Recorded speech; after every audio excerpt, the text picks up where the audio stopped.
एक stay at home mom के लिए एक सबसे ज़्यादा खुशी की बात और क्या हो सकती है कि जब आप दिन की शुरुआत करें और अपने लिए टारगेट सेट करें, तो दिन के इख्तिताम तक आप वो टारगेट्स अचीव कर लें। तो आज है उस सिलसिले की चौथी कड़ी, आज चौथा दिन है जब हम सर्दियों की छुट्टियां गुजार के आए हैं।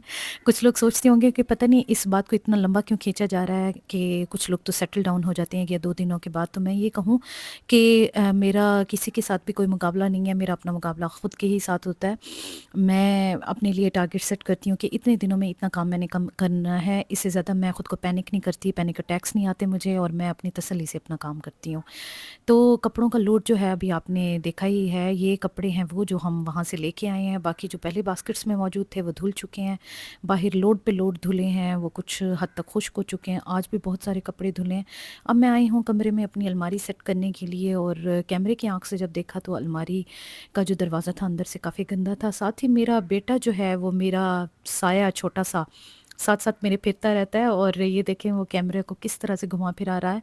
एक तरह से ये वीडियो ने एक टर्न ले लिया है, और वो टर्न ये है कि मैंने आज तो आपको दिखाना था कि मेरे आज के जो फाइनली जो मेरे टारगेट्स हैं वो किस तरह से मैंने अचीव कर लिए हैं। साथ ही मैं आपको ये दिखाती चलूँ कि एक स्टे एट होम मॉम के लिए बिहाइंड द सीन्स कैसे होते हैं जब वो वीडियोज़ शूट करती हैं, उनको किन-किन चैलेंजेस का सामना होता है। अभी सबसे पहला चैलेंज ये है कि मेरा बेटा मेरा फ़ोन उतार के और अपनी एक वो उसने स्क्वायर शेप्स उठाई हुई हैं, वो उन पे एडजस्ट स्टैंड पे करना चाह रहा है, जिसकी वजह से कैमरा बार-बार हिल रहा है। इतनी देर में मैंने ज़रा अलमारी की सफाई-सुथराई अंदर से दरवाज़े की कर ली, लेकिन इतना मुश्किल हो गया मेरे लिए ये काम करना कि आज मैंने अलमारी को सेट करना कैसे है। ये अलमारी मैं छोड़ के गई थी, रफ़ली ही इसी तरह से कुछ काम के जो कपड़े थे वो मैं अपने साथ ले गई थी, बाकी मैं यूँ ही छोड़ गई थी। तो अब क्योंकि कपड़े धुल भी रहे हैं, तो मैं पूरे-पूरे सेट बना के रखती जाऊँगी। ये बाबा ने आराम से बड़े गिरा दिया स्टैंड को, और उसके बाद उठाने की कोशिश भी की। जब उनको लगा कि ये मेरे से नहीं उठा रहा, मेरे बस की बात नहीं है,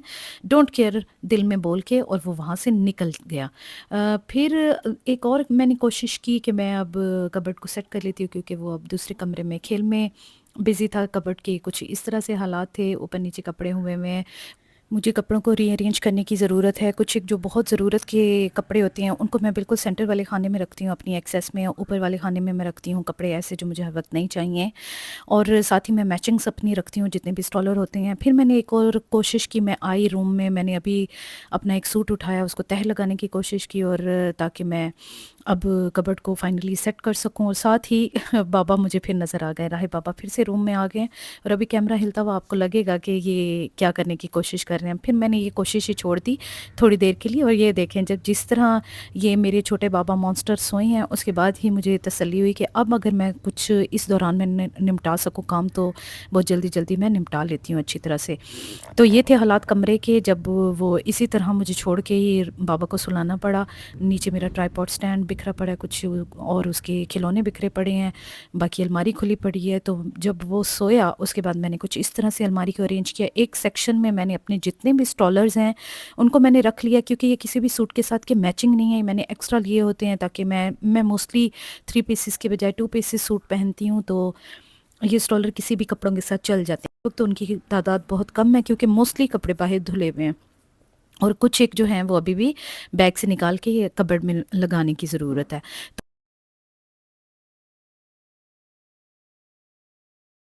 तो ये वाला मेरा जब काम हो गया, उसके बाद मैं गई हूँ किचन में, और फ्रिज की तरफ मैंने जब रुख किया तो ये माशाल्लाह से बलाई काफ़ी इकट्ठी हो गई है।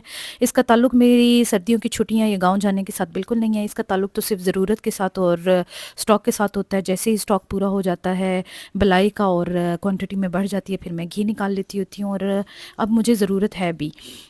ये देखें दूर कहीं किसी इलाके में आपको थोड़ा-सा डोल के पेंदे में देसी घी नज़र आ रहा है, क्योंकि मोस्टली ये ख़त्म हो चुका है।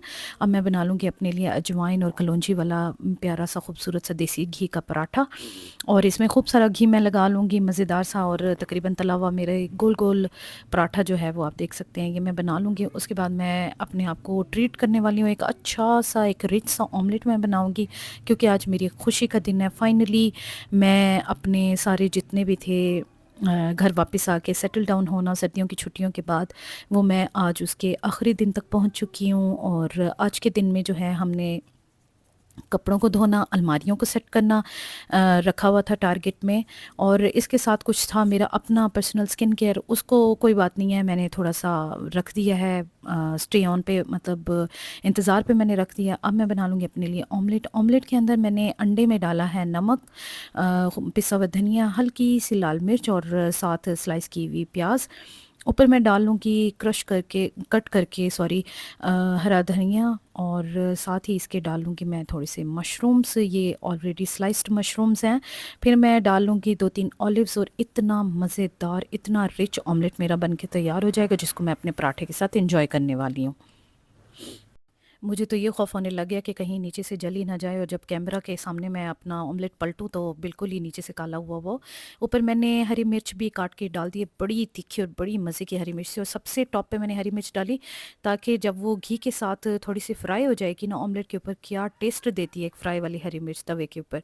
तो नाश्ता मेरा रेडी हो गया, अभी मैं आपको नाश्ता करके दिखाती एक वो दौर भी था हमारे बचपन में, जब शादी के वलीमों में वीडियोस बना करती थी तो सब कैमरा वाले को मिन्नत करते थे, यार मेरी वीडियो ना बनाओ प्लीज़, मेरी वीडियो ना बनाओ। और अब हम कैमरे की आंख से सब कुछ दिखा रहे होते हैं। तो अभी बाहर चलते हैं, ये मेरे घर का पिछला वाला सहन है जहाँ पे हमने कपड़े लटकाने के लिए तारें लगाई हुई हैं। और हम कपड़े लगाते हैं इस तरह से हैंगर्स के अंदर, क्योंकि एक तो ये स्पेस कम लेते हैं, दूसरा कपड़ा बिल्कुल सीधा सीधा और शेप में रहता है, और स्पेस तो ऑब्वियसली कम ही लेता है ज़रूर। और जितने मर्ज़ी हम लोड्स डाल दें कपड़ों के, तो ये 3-4 तारें मेरे पूरे घर के कपड़ों के लिए इनफ रहती हैं। बल्कि हमारे आस पड़ोस के हमसाए भी बड़े हैरान होते हैं, भाई आप लोगों के पास इतने हैंगर्स हैं, स्टॉक कितना आप लोगों ने इकट्ठा कर रखा है कि एक वक्त में आपने पता नहीं सैकड़ों के हिसाब से कपड़े धोए होते हैं और सारे के सारे हैंगर्स में होते हैं। ये वाले सुबह से लोड्स हमने धो के डाले हुए हैं हमसायों की तारों के ऊपर, क्योंकि वहाँ धूप ज़रा ज़्यादा पड़ रही है। हमारे तारें जो हैं वो ज़्यादातर छाँव में हैं, तो हमने सोचा क्यों ना उनकी थोड़ी सी फेवर ली जाए और अपने कपड़े हम भी ज़रा धूप में डाल दें। फिर छोटा बाबा जो हैं वो भी पार्किंग एरिया में खेल रहे हैं, और इस वक्त वो थोड़े से नज़र आ रहे हैं गुस्से में, क्योंकि उन्होंने किसी की बॉल पे कब्ज़ा करना है और वो किसी तरह से उनके साथ हालात ख़राब करना चाहते हैं। थोड़ी देर तो उन्होंने उनके साथ खेला, और उसके बाद आप वीडियो के एंड पे देखेंगे किस तरह वो उनकी बॉल लेके भाग गए थे। तो ये सिलसिला बाबा का चलता रहा। बाहर आज थोड़ी-सी धूप निकली हुई थी, तो बाबा ने बाहर खेल के थोड़ा-सा एन्जॉय किया है, अपनी फ़िज़िकल एक्टिविटी कर ली है। ये था आज का दिन जो मैंने आपके साथ शेयर किया। इंशाल्लाह आपके साथ मुलाकात होगी फिर एक नई वीडियो के साथ, तब तक अपना बहुत ख़्याल रखें। बाय-बाय।